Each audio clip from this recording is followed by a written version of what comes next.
Hello everyone, we are continuing our topic, that is joint Hindu family business.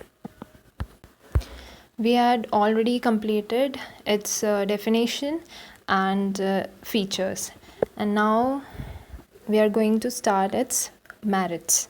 So first is effective control. It means the Karta has absolute decision making power. This avoids conflicts among members as no one can interfere with his right to decide. ठीक है. So Karta it means head of the family जो है उसका पूरा power रहता है decision making में. ठीक है, कंपनी का पूरा पावर रहता है.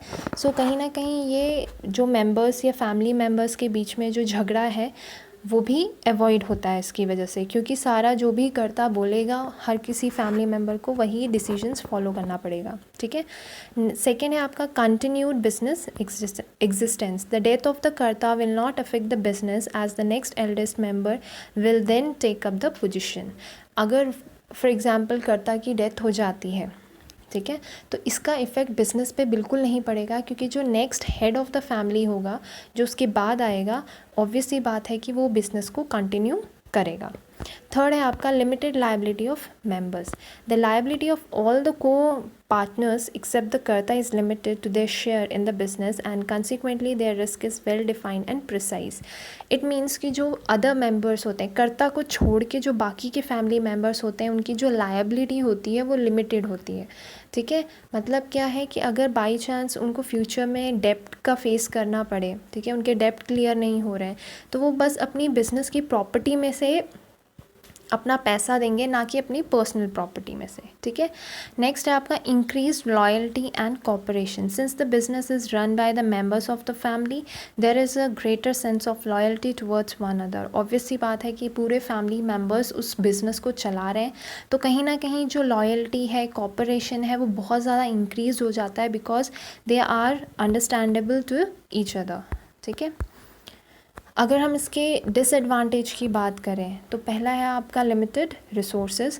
The joint Hindu family business faces the problem of limited capital as it depends mainly on ancestral property. This limits the scope for expansion of business.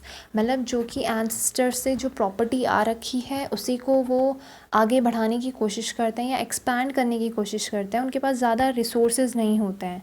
ठीक है. सेकेंड है अनलिमिटेड लायबिलिटी ऑफ द कर्ता. यहाँ पे आप देख सकते हैं कि जो आपका थर्ड पॉइंट मेरिट्स में लिमिटेड लायबिलिटी ऑफ मेंबर्स, यहाँ पे जो लायबिलिटी होता है मेंबर्स का वो लिमिटेड होता है, लेकिन जो कर्ता की लायबिलिटी होती है वो अनलिमिटेड होती है. मतलब उसे अपनी पर्सनल प्रॉपर्टी में से भी लोन को चुकाना पड़ेगा. अगर बिज़नेस की प्रॉपर्टी में से उसका लोन नहीं क्लियर हो पा रहा है तो वो अपनी पर्सनल प्रॉपर्टी भी अपनी पर्सनल प्रॉपर्टी से क्लियर करेगा. तो ये कहीं ना कहीं नुकसान है जॉइंट हिंदू फैमिली बिजनेस में. नेक्स्ट है dominance of karta. The karta individually manages the business which may at times not be acceptable to other members. This may cause conflict among them and may even lead to breakdown of the family unit. तो कहीं ना कहीं यहाँ पे क्या होता है कि कर्ता कभी कभी ऐसे डिसीजंस लेता है जो कि उसको लगता है कि सही है, लेकिन जो बाकी मेंबर्स होते हैं वो उनके अपोजिट होते हैं. तो ये क्या क्रिएट करता है, कन्फ्लिक्ट क्रिएट करता है मेंबर्स के बीच में. ठीक है. और इसकी वजह से जो उनकी यूनिट होती है वो टूट जाती है, मतलब जो फैमिली यूनिट होती है वो टूट जाती है. फोर्थ है आपका limited managerial skills. Since karta can not be an expert in all areas of management the business may suffer as a result of his unwise decisions. His inability to decide effectively may result in to poor profits or even losses for the organisation. तो जो करता है वो obvious सी बात है, उसे अपने पेरेंट्स से ये बिज़नेस मिला है, तो ज़रूरी नहीं है कि वो हर चीज़ में या हर एरिया में अपना एक्सपर्ट हो या उसमें स्किल हो इतना, ठीक है, कि वो बिज़नेस चला सके. तो कभी कभी उसे ऐसे डिसीजंस लेने पड़ते हैं जो कि बिज़नेस के लिए लॉस होता है और कभी कभी प्रॉफिट होता है. तो नुकसान किसको उठाना पड़ेगा, कर्ता को. तो ये भी क्या है, इसका लिमिटेशन है या डिसएडवांटेज है जॉइंट हिंदू फैमिली बिजनेस का. Next topic is your partnership. हमने कंप्लीट कर लिया है सोल प्रोप्राइटरशिप. सेकंड था आपका जॉइंट हिंदू फैमिली बिजनेस और पार्टनरशिप आपका थर्ड है. ठीक है.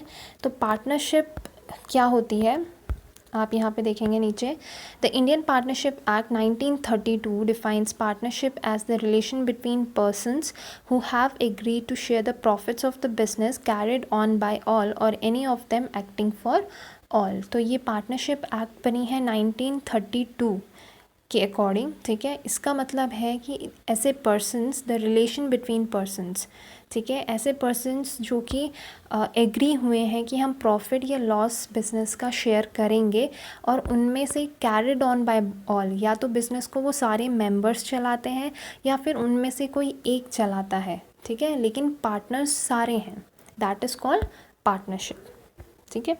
अब इसके फीचर्स की बात करें हम पार्टनरशिप की, तो पहला है आपका formation.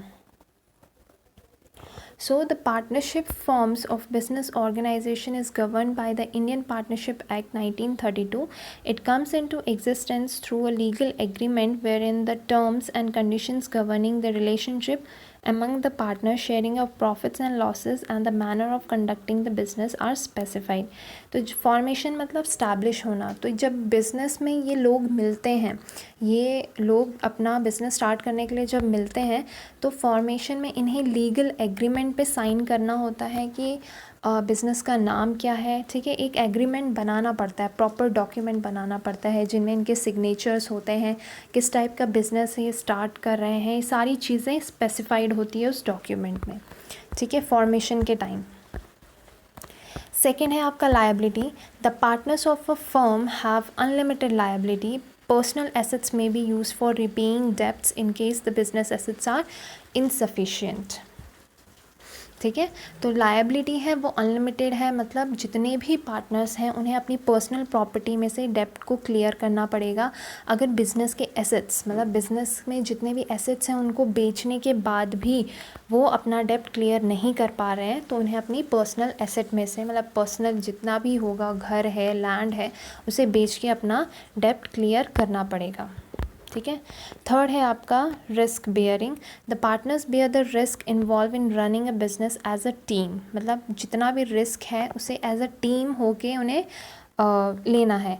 The reward comes in the form of profits which are shared by the partners in an agreed ratio, ठीक है। ये आपने अकाउंट्स में भी पढ़ा होगा कि जो पार्टनर्स हैं उनके बीच में जो प्रॉफिट्स हैं और लॉसेस हैं वो एक रेशियो में डिवाइड होता है।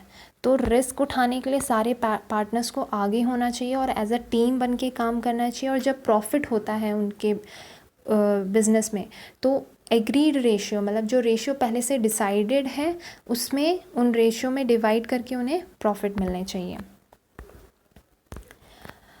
फोर्थ है आपका decision making and control. The partners share among themselves the responsibility of decision making, control of day-to-day activities. Decisions are generally taken with mutual consent, thus the activities of the partnership firm are managed through the joint efforts of all the partners. तो जो decision making है, control है, वो सारे partners को मिल के, ठीक है, अगर बिज़नेस के लिए कुछ नया डिसीजन लेते हैं तब भी सबसे एक तरीके से बात करके, कम्युनिकेट करके, म्यूचुअल कंसेंट से हर किसी को एग्री होना चाहिए उस डिसीजन में, तब जाके वो कोई डिसीजंस आगे करेंगे, ठीक है। नेक्स्ट है आपका fifth, continuity. Partnership is characterised by lack of continuity of business since the death, retirement, insolvency or insanity of any partner can bring an end to the business. However, the remaining partners may, if they so desire, continue the business on the basis of a new agreement. तो माना जाता है कि partnership वहीं पे बंद हो जाएगा जब किसी एक पार्टनर की भी डेथ होती है, या वो रिटायरमेंट हो जाता है, या इंसैनिटी हो जाती है, या कंगाल मतलब इंसॉल्वेंसी हो जाती है, ठीक है, वहीं पे आपका पार्टनरशिप क्या है, क्लोज़ हो जाएगा, बंद हो जाएगा। लेकिन अगर बाकी पार्टनर्स तैयार हैं उस बिज़नेस को कंटिन्यू करने के लिए, तो वो नए एग्रीमेंट को स्टार्ट करके, नया एग्रीमेंट बना के अपना बिज़नेस दोबारा से कंटिन्यू कर सकते हैं, ठीक है। नेक्स्ट है आपका sixth, number of partners. The minimum number of partners needed to start a partnership firm is 2। Minimum चाहिए होते हैं 2 मेंबर्स पार्टनरशिप को स्टार्ट करने के लिए, ठीक है, लेकिन maximum number of partners can be 100 भी हो सकता है, ठीक है। सेवेंथ है आपका mutual agency. The definition of partnerships highlights the fact that it is a business carried on by all or any one of partner acting for all. In other words, every partner is both an agent and a principal. ठीक है, मतलब जो partner हैं वो दोनों हैं, agent भी है और प्रिंसिपल भी है।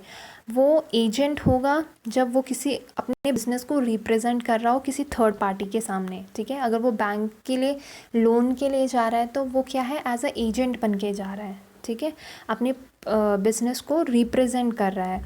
और प्रिंसिपल कब होगा, जब he is a principal as he too can be bound by the acts of other partners. Principal तब होता है जबकि जो बाकी के पार्टनर्स एक्ट करते हैं, काम करते हैं, उनकी रिस्पॉन्सिबिलिटी भी वो लेता है, तब वो प्रिंसिपल कहलाता है, ठीक है।